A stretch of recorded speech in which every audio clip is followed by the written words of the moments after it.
Welcome to Nasdaq TradeTalks. I'm Jill Malandrino, Global Markets Reporter at Nasdaq. Joining us for this segment, we have Mariano Nunez, CEO of Onapsis, to discuss the financial risks of cyber attacks on business applications. Mariano, it's great to have you with us. Welcome to Trade Talks.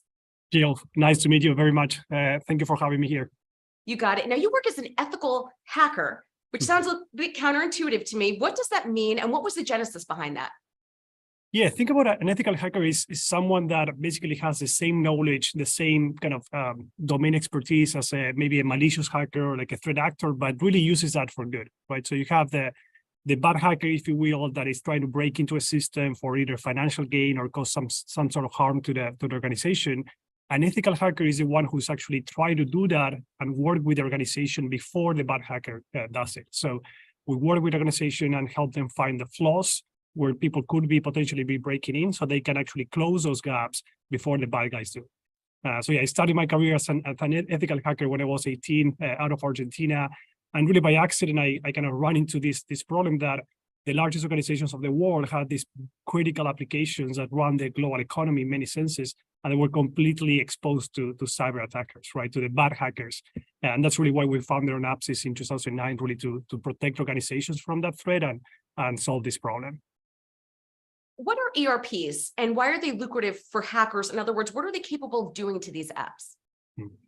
Yeah, think about it as an ERP, and I know a lot of acronyms like ERP and CRM and supply chain that may be difficult to understand, but think about them as the brain and the heart of the organization, right? They're basically the systems that have the most critical data for the financials, like coordinate the logistics, may have the most critical intellectual property. They run the manufacturing, they run the supply chain, they are charging paying like payroll. If you work at an organization, you're getting paid. That's probably coming from the ERP and the HR system of that company. So they're essentially the lifeblood of the business, especially in large organizations like Fortune 2000 organizations. It's very, very critical set of applications.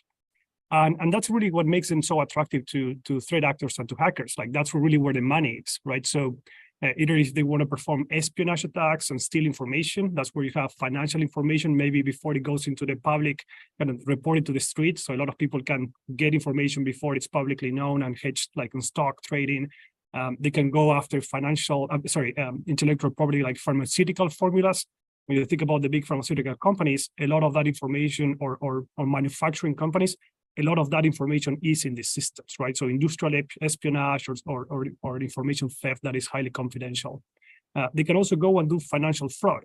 So either create fake payments, detour payments. We've seen attackers break into the systems and change like payroll bank accounts to steal the money from people and employees of the company. We've seen attackers perform like a recent event like a couple of years ago, like basically steal $30 million through fake payments and an attack that started with ERP and business apps.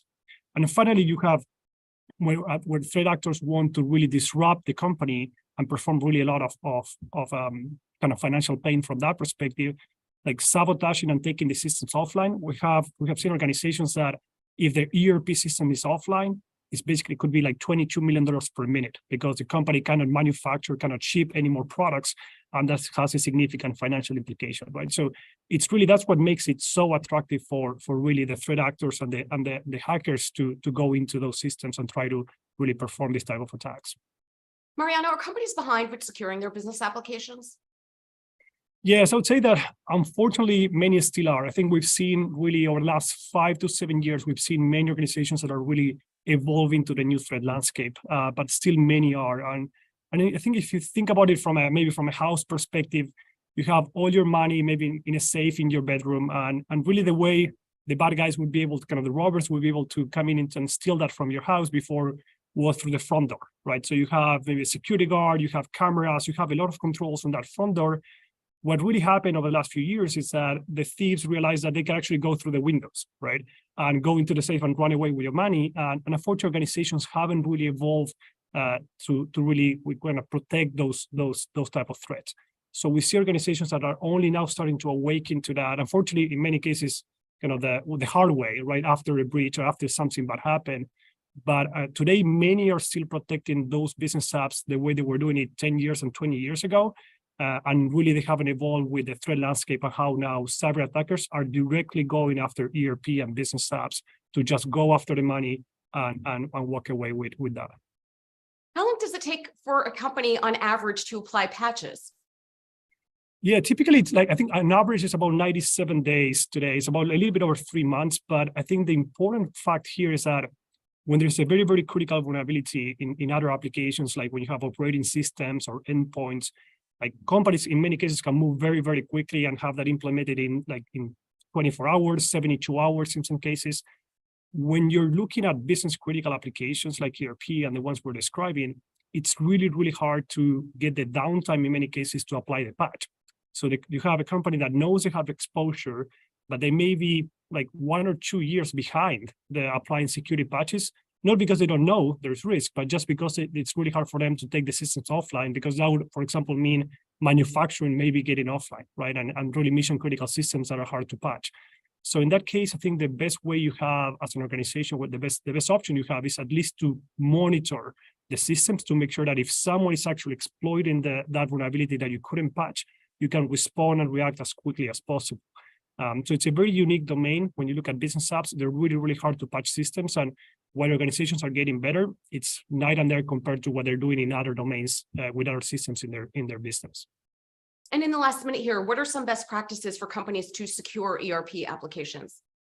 Yeah, I think Jill, it starts with visibility. It's like, again, the threat landscape's changed, right? So you need to know, where do you stand as a business in that context? Where do you stand against the new threat landscape and how this practice and the threat has evolved? So performing an assessment, getting a sense of where you stand. Do you have the right controls? Do you have the right capabilities to really visualize where you have exposure and really be able to respond quickly if you are trying to be compromised? I think there's an interesting point in time here where a lot of companies are modernizing their ERP and business apps, right? They're moving them to the cloud.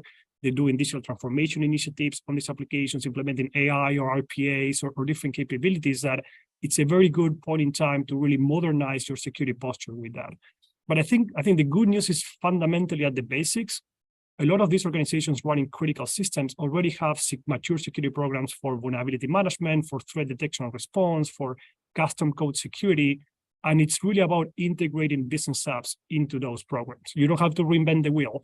You just really have to make sure that the same way you're protecting all your other applications, you're doing that for your most important assets. So that's really where you start with that visibility and really go from there, taking advantage of a digital transformation to really get to the next level you need to be. All right, we appreciate the insight, Mariano. Thanks for joining us on Trade Talks. I'm Jill Malandrino, Global Markets Reporter at Nasdaq. Thank you very much, Jill. My pleasure.